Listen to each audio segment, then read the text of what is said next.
98व्या अखिल भारतीय मराठी साहित्य संमेलनाला राजधानी दिल्लीमध्ये सुरुवात झालेली आहे। आज या साहित्य संमेलनाचा तिसरा दिवस आहे। साहित्य सम्राट लोकशाहीर अण्णाभाऊ साठे यांचं नातं अपरंपार आहे। साहित्याला अण्णाभाऊ साठेंनी जी देणगी दिलेली आहे ती प्रचंड मोठी आहे आणि त्याच अनुषंगाने सध्याचं जे युग आहे ते एआयचं युग आहे आणि या एआयच्या युगामध्ये अण्णाभाऊ साठे जर अवतरले असते किंवा त्यावेळेस अण्णाभाऊ साठे त्यांच्या विविध पैलूंना कशा पद्धतीनं न्याय देऊ शकले असते त्याचाच हा एकूण चित्ररूपी जो प्रवास आहे तो संजय कांबळे यानं निर्माण केलेला आहे। आपल्यासोबत संजय स्वतः आहे। संजय, काय सांगशील? खरं तर अण्णाभाऊंचं साहित्यामध्ये असणारं योगदान हे बहुमूल्य योगदान असणार आहे। म्हणजे त्यांच्या कथा असतील, कादंबऱ्या असतील, प्रवास वर्णनं असतील, हे याची दखल महाराष्ट्रानं, मराठी भूमीनं आणि माय मराठीनं घेतलेलीच आहे। मराठी प्रेक्षकांना ती घेतलेली आहे। मात्र अण्णाभाऊंचे जे छायाचित्र आहेत ते म्हणावे तितक्या प्रमाणामध्ये समोर आलेले नाही आहेत आणि सध्या एआयचा जी चलते आहे ती एआयचीच आहे आणि त्या अनुषंगाने नेमकं तुझ्या डोक्यामध्ये काय होतं आणि अण्णाभाऊंना कशा पद्धतीनं तू चित्ररूपामध्ये उतरवलेलं? मुळात एकतर हे जे सगळं एक्झिबिशन आहे, हे फोटो जे आहेत, हे माझं साहित्य सम्राट अण्णाभाऊ साठे यांना हे ट्रिब्यूट म्हणून केलेली ही सगळी कलाकृती आहे। अण्णाभाऊंचं साहित्य आणि अण्णाभाऊंनी केलेलं जे लिखाण आहे हे नेहमीच समाजातल्या प्रत्येक स्तरातल्या ज्यांनी ते वाचलंय त्यांच्यासाठी ती एक प्रेरणादायी गोष्ट असणार आहे। आणि अण्णाभाऊंचा स्वतःचा जो जीवन प्रवास आहे हा मुळात खूप इन्स्पिरेशनल आहे की वाटेगाव सारख्या एका गावातून, सांगलीतून त्यांचा सुरू झालेली जर्नी ते रशियापर्यंत त्यांच्या साहित्याच्या जोरावर, त्यांच्या कलेच्या जोरावर ते रशियापर्यंत जाऊन पोचले। संयुक्त महाराष्ट्राच्या चळवळीतलं त्यांचं काम। सो अण्णाभाऊंची लाईफ ही खरोखर एखाद्या चित्रपटासारखी त्यांची लाईफ आहे अण्णाभाऊंची। पण मग जेव्हा अण्णाभाऊ साठे यांच्याबद्दल आपण एवढं वाचतो, त्यांनी लिहिलेलं साहित्य आपण वाचतो, तर या साहित्यिकाची, या लेखकाची, चळवळीमध्ये धडाडीने काम करणाऱ्या या एका लीडरची, तेवढ्याच ताकदीने कला सादर करणाऱ्या या लोकशाहीराचं यांचं आयुष्य कसं असेल हे पडद्यावर आलं तर ते कसं दिसेल, एका टप्प्याने आपण हे सगळं बघूया।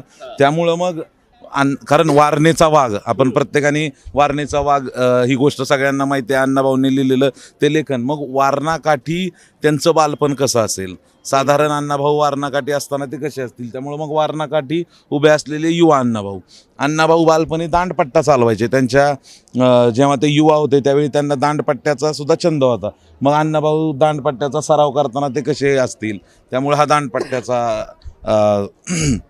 एक फोटो असा कंपोज केला। त्यानंतर वाटेगावचं वाटेगावमधलं जे त्यांचं सगळं लहानपण आहे तुम्ही मागं बघू शकता, सगळी घरं, त्यानंतर पूर्ण गरिबी जी त्यावेळचं, हे फक्त अण्णाभाऊंचं चित्र नाही आहे, तर हे त्यावेळच्या वाटेगावचं, त्यावेळच्या महाराष्ट्राचं हे सगळं चित्र आपण इथं बघू शकतो। त्यानंतर कल्याणजवळ ते एका खाणीमध्ये काम करत होते। अण्णाभाऊंनी सातारा ते मुंबई पायी प्रवास केला आहे। मग त्या पायी प्रवासामध्ये अण्णाभाऊच नव्हे तर त्यावेळी पूर्ण महाराष्ट्रामध्ये मधलं मोठं मायग्रेशन त्यावेळी होत होतं। सो हे मायग्रेशनचा दाखला देणारा फोटो आहे। त्याचं निमित्त, त्याचा मुख्य चेहरा हे आत्ता अण्णाभाऊ आहेत या सगळ्या जर्नीमध्ये। अण्णाभाऊंनी मिलमध्ये काम केलं, त्यामुळं कामगारांचे प्रश्न, कामगारांचा आवाज, या सगळ्या गोष्टींमध्ये पुढं ते त्यांनी जसं साहित्य होतं तसंच कला क्षेत्रामध्ये लोककलेतून अण्णाभाऊंनी भरपूर प्रबोधनाचं काम केलं आहे। आणि पुढं मग लोककलेतून आपण बघू शकतो तो लोकांना मग जे पथनाट्य आपण म्हणतो, या पथनाट्याच्याद्वारे प्रबोधनाचं काम करताना अण्णाभाऊंचं चित्र इथं दिसतंय। त्यानंतर डफ आहे त्यांच्या हातामध्ये आणि एक गाणं गातानाचं सादर करतानाचा ॲक्शनमधला एक फोटो इथं तयार केला। अण्णाभाऊंचं लेखन म्हणजे तत्कालीन समाजाची जी पडझड आहे या बाबतीतलं चित्रीकरण असणारं ते लेखन आहे। म्हणून मागं जर तुम्ही पाहिलं इथं तर झालेलं सगळं डिस्ट्रक्शन आहे, पुढं अण्णाभाऊंचं सगळं साहित्य आणि अण्णाभाऊ लिहिताना असं हे सगळं चित्र केलं। संयुक्त अण्णाभाऊंचा आणि बाबासाहेबांचा संबंध हा आपणाला माहीत आहे। त्यांनी जी फकीरा कादंबरी आहे ती बाबासाहेबांना अर्पण केलेली आहे। मात्र अण्णाभाऊंचा आणि डॉक्टर बाबासाहेब आंबेडकरांचा, भारतरत्न डॉक्टर बाबासाहेब आंबेडकरांचा भेट जी आहे ती झालेली नाही। मात्र आपल्या हातामध्ये आता एआयचं तंत्रज्ञान आहे आणि जग बदल घालून गाव म्हणजे सांगून गेले भीमराव, हे कधी उतरणार? हे उतरणार, हे चित्र आपल्याकडे आता आहे। अण्णाभाऊंची जी प्रेरणा इथं चित्र आहे ते बाबासाहेबांची प्रेरणा नेहमीच होती, त्यामुळं मागे बाबासाहेब आणि पुढे हातात पुस्तक घेतलेले अण्णाभाऊ. कारण बाबासाहेबांनी जो विचार दिला, शिका, संघटित व्हा आणि मग संघर्ष करा. जो शिकेल तो टिकेल.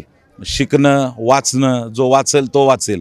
त्यामुळं हातात वाचतानाचे अण्णाभाऊ आपल्याला दिसत आहेत आणि मागे बाबासाहेबांचा तो फोटो दिसतोय. त्याचबरोबर आपण जर इथं पाहिलं तर रशियाच्या प्रवासामधला लेनिनग्राडच्या पुतळ्याजवळचा अण्णाभाऊंचा फोटो, त्यानंतर हाय रेल्वे मॉस्कोमधल्या शहरातल्या एका रेल्वे स्थानकावरती ते गेले असतील त्यावेळी फिरतानाचा फोटो. कारण माझा रशियाचा प्रवास हे जे त्यांचं पुस्तक आहे त्या पूर्ण प्रवास वर्णनामध्ये त्यांनी जे लिहिलं, जे त्यातले महत्त्वाच्या गोष्टी होते ते सगळे या पूर्ण आपल्याला चित्रांमधून आपल्याला बघू शकता तुम्ही. असं ते केलेलं आहे तयार. नक्कीच आपण बघू शकतोय की लोकशाहीर साहित्य सम्राट अण्णाभाऊ साठे यांचा जीवन प्रवास AIच्या माध्यमातून संजयनं या ठिकाणी उभा केलेला आहे.